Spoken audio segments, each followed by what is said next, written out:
We are talking about polycystic ovarian syndrome all this week, and this question just came in. And to answer this, we're going to go on a little bit of a ride.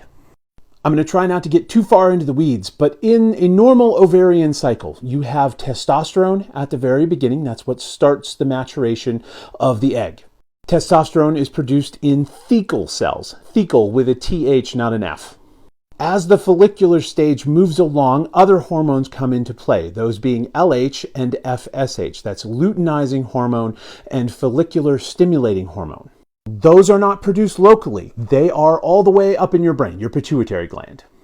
All we really need to know is that in PCOS, this cycle does not complete and you're left with a bunch of these little primordial immature cysts.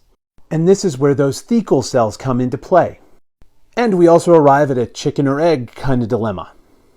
In PCOS, the luteinizing hormone stays very high, and that causes these thecal cells to continue producing androgens, testosterone.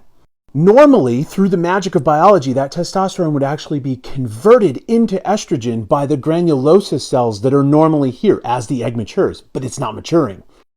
In people with a uterus and ovaries, traditionally women, high testosterone can actually cause insulin resistance.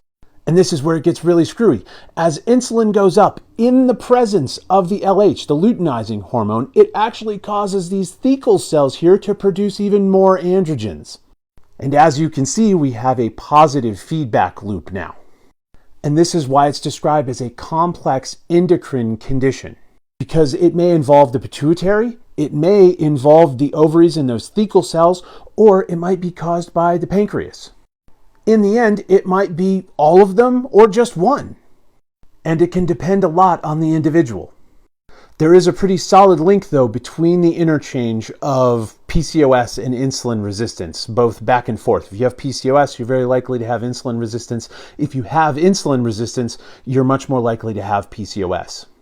If you have any of these symptoms here, it might be worth talking to your doctor about running some blood tests.